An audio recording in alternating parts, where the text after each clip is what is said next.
اهلا بك يا عزيزي الكينج. صحيح غبت بس العوده باعلى جوده، وبما انك طلبت التكمله يا كبير فاجهز بقى لان اللي جاي تقيل. لا بجد متعه يا زميل، اكشن دراما طحن وتكسير. اهم حاجه تعمل لايك والاشتراك الجميل، وفي الكومنتات تقول لي هو ده الشغل التقيل، ويلا بينا.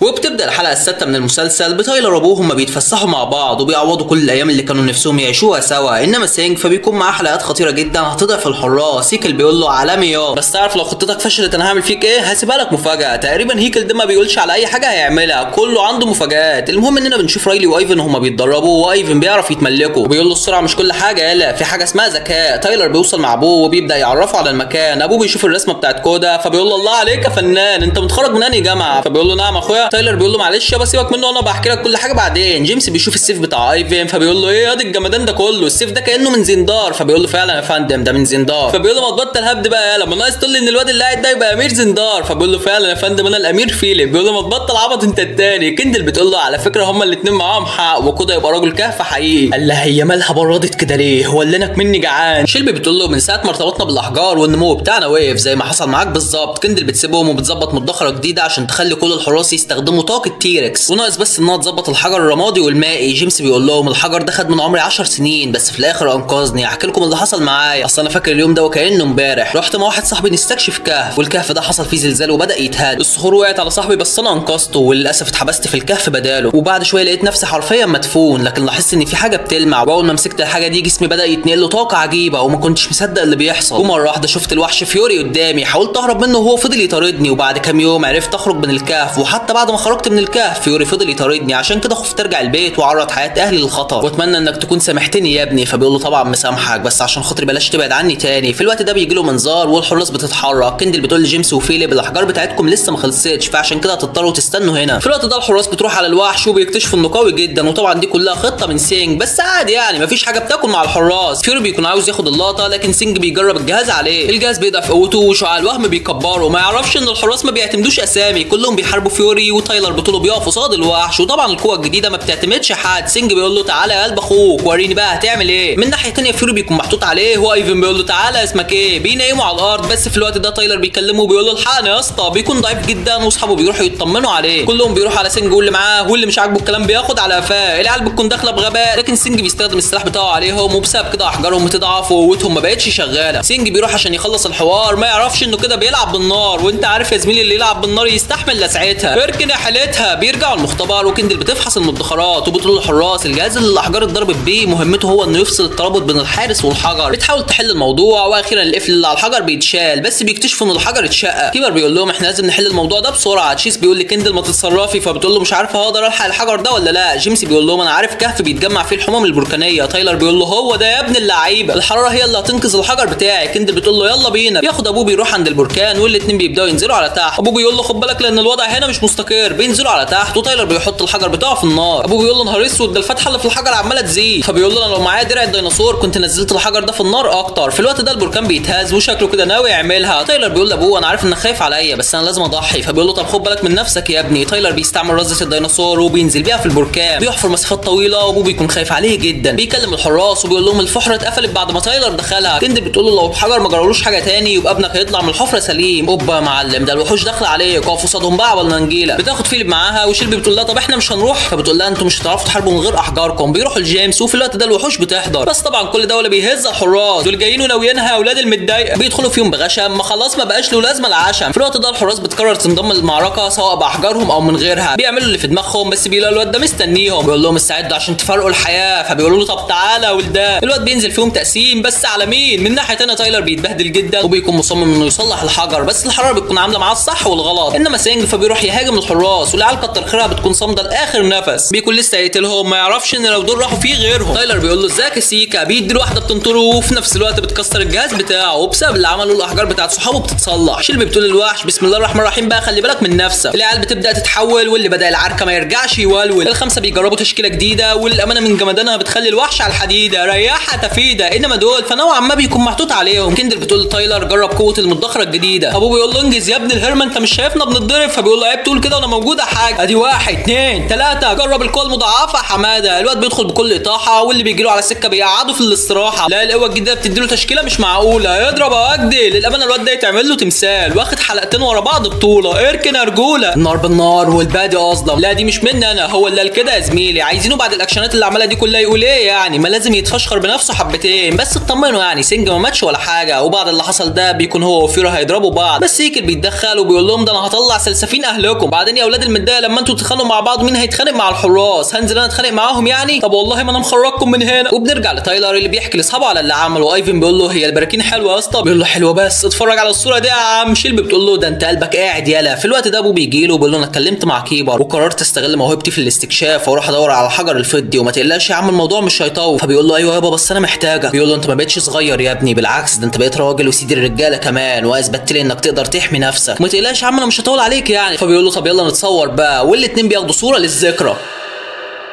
وتاني يوم كلهم بيكونوا واقفين في النادي عشان يلعبوا العاب رياضيه، بس طبعا الوحوش مش هيسيبوهم ينبسطوا كده. والله يا فير انا لو منك تسيبهم في حالهم، كده كده كودا مش هيخليهم ينبسطوا لانه ما بيعرفش يلعب اصلا. ومش عايزك تنسى يا زميلي انه راجل كاف وما يعرفش حاجه عن الالعاب الرياضيه. ومره واحده الوحوش بتوصل. جيتوا لقدركم يا اولاد المتضايقه، العركه بتدور واللي هيهمبك هيركب الحنطور. المضرب بتاع كودا بيطير فبيتعصب وبيقول للوحش تعالى يا زميل. بردك المضرب بتاع الوحش بيطير وبيكون شبه بتاع كودا. من ناحيه تانيه الحراس بتضرب الوحوش ولكنهم بيضربوا عليهم كور. كودا بيركن واصحابه يا عيني بيتنفخوا. ولحد هنا الموضوع ما خلصش يا زميلي. كودا بيلاقي الموضوع مطول فبياخد عصايه الوحش ويضرب يا وجدي. هي واحده والتانيه ما بيخليش دكر قصاده. والمدرب ده بيكون موجود وشايف كل حاجه. بيروح يطمن على الحراس وبيقول لكودا انا عاوزك تنضم لفريقي. فبيقول له فريق مين يا عم انت؟ رايلي بيقول له انت عبيط يا لا دي فرصه العمر، ما تقلقش يا عم انا هعلمك كل حاجه. فبيقول له خلصانه. وبنشوف هيكل اللي بيكون متعصب على الوحش وبيقول له عارف لو ما خلصتش على الحراس انا هعمل فيك ايه. وبنرجع لكودا اللي بيتعمل له اكبر دعايه في التاريخ. والله يا شباب انا اقعد يا ابني الجزمه ما تفضحناش. انا رايلي جريفيد المدرب بتاع الواد ده. الصحفي ده بيقول لكودا هو انت من امتى بتلعب العاب رياضيه؟ فبيقول له يا ابني ده انا اتولدت في ايدي مضرب. اهبد يا حبيبي هو الهبد بفلوس. كندل بتقول هو اللهبل ده بيعمل ايه؟ انا حاسسها هيبلع المايك. وبعدها بتبدا المباراه الاولى لكودا واصحابه بيكونوا واثقين مليار في الميه انه هيخسر. ورايلي بيقول لكودا البس الكوتش ده واعمل حسابك انت هنا مش في الكهف. كودا بينزل الملعب وبيكون متوتر جدا. عبد الله سعيد بيشوط اضرب